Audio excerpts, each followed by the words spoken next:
So I'm sure you guys remember during the Trump administration, we had a really, really tense moment. I mean, there were many tense moments, but this was like peak dangerous moment here where I was like, oh my God, I hated what I was seeing unfold. The reports were damning. I'm talking, of course, about when you had the BLM protests and you had riots in the wake of George Floyd, and then Trump threatened to do a total authoritarian crackdown. Well, now we have some new reporting and some new evidence that, in fact, he was literally going to do it, and he had to be talked out of it.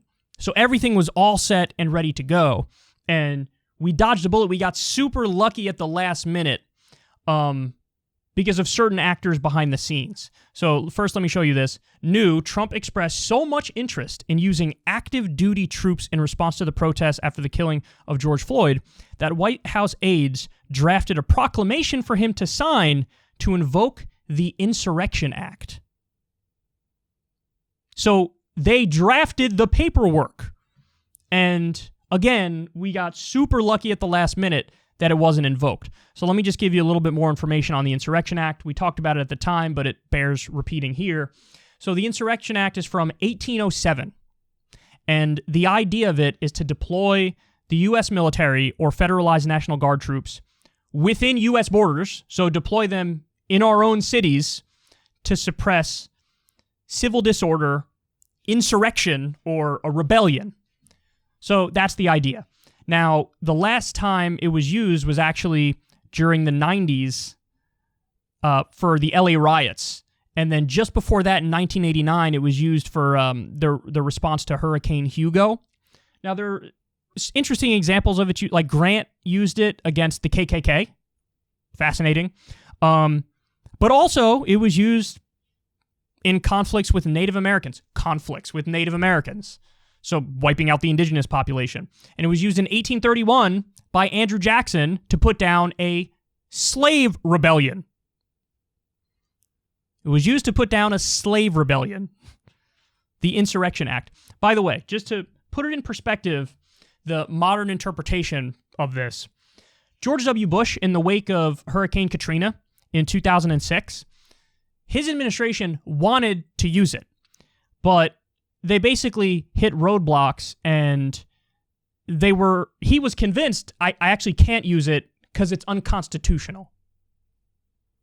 That's fascinating. So George W. Bush, who did torture, did Guantanamo Bay and Abu Ghraib, lied us into the Iraq War. Even he was like, deploying the U.S. military on our own streets because there's maybe some looting in the midst of after Hurricane Katrina, legal roadblocks, technicalities, I think it's going to be unconstitutional. That really puts it into perspective for you. So, who were the silent heroes behind the scenes? This is fascinating. You wouldn't expect it, but Bill Barr was actually the deciding voice against it. Now, also, this one is perhaps less surprising. General Milley was one of the voices against it. So Trump made up his mind, and he was insistent, we're going to invoke the Insurrection Act. And Trump said to Milley in the midst of a heated argument, quote, I said you're in fucking charge. And then Milley responded, quote, well, I'm not in charge. And then Trump responded, because Milley raised his voice, so Trump raised his voice even more and said, you can't fucking talk to me like that. So like I'm the president of the United States. Like, know your role type stuff. Damn, son. And so what happened then was they basically turned to Barr, who was somebody else who was in the room, and they were like, well, like, what do you think? You make the call, basically. Trump saying do the Insurrection Act. They got the paperwork that they're drafting right now. He's ordering General Milley to be in control in the streets of the United States of America and deploy the U.S. military to stop our own people, right? Not supposed to be how it works, but that's what he was calling for. Milley's like, I'm not going to do that. And Barr interjects, and he's like,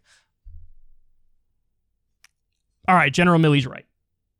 Now, interestingly, the reason why he said this is, honestly, I think because the way the Insurrection Act is supposed to work is, like, you need to give the local governments and the state governments time to address it on their own. So time to use the police forces, for example. It's preferable that they, if you are to, use the Insurrection Act, if you are to invoke it, you should have the invitation of the states and localities in question. And so General Milley was like, not General Milley, Bob Barr was like, you got to give the states and the cities time to address it on their own and or invite you in if it's not working. And so, listen, man, on this show, I try my best to deal in facts. I have an opinion. I'll give you guys my opinion. That's always how it works. But at the same time, the facts have to come first. And in this instance, it was both General Milley and Bob Barr who saved the day. Or Bob Barr? No, Bob Barr is the libertarian candidate from years ago. Bill Barr, who saved the day. Bill Burr saved the day. I'm kidding. Bill Burr, the comedian, bust down the door in the Oval Office and was like, "Mr. President, you can't do this." I'm just kidding. That's amazing. That's amazing. And listen, it's funny because there are instances where basically the establishment held Trump back, and I think the establishment was actually 100% correct. This is an instance of that, where Milley and Barr, who more represent the establishment, I agree with them. I think they were correct. I think it's massive overkill. I think it's deeply authoritarian to deploy U.S. troops in our streets. The police can handle it, right? But then there are instances where I think the opposite is true. Namely, there were times when Trump was like, we should get out of Afghanistan. We're going to get out of Afghanistan. And then the establishment was like, no, we're not. And he was like, okay, fine. I guess we won't get out of Afghanistan. So there were times where I wish Trump's word overrode the establishment. And then this is a rare instance where I'm happy the establishment's word overrode Trump. Trump's philosophy, at least in theory, he would say, let's get out of the foreign wars. But then he'd want to deploy our military on our own streets.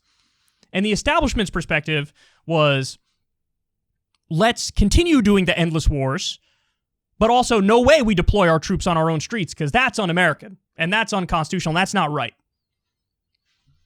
I mean, obviously, you guys know my take on all that stuff. My position is like, bring the troops home, end the endless wars, and also don't deploy U.S. troops on our own streets. So we were really close to disaster. We were really close to what I think is a truly authoritarian move on Trump's part. Yes, this act was invoked a number of times previously, but listen, in my opinion, it's pretty clearly unconstitutional. And I feel the same way about like the War Powers Act, because that's what's invoked sometimes to allow a president to go bomb without congressional approval and without an imminent threat. They're just like, War Powers Act gives us the ability to do it. It's like, well, I think aspects of the War Powers Act are unconstitutional. And so I don't agree with it. I feel the same way about the Insurrection Act. Deploying U.S. soldiers on our own streets, that's not what they exist for. That's not their job. They shouldn't be doing that. That's incredibly authoritarian. And, find another way to handle it. Find a way to handle it that upholds everybody's rights and allows for due process and leads to less violence and a de-escalation. So there's a rare instance where it's like, thank God Trump was held back a little bit because this could have ended a lot worse than it did.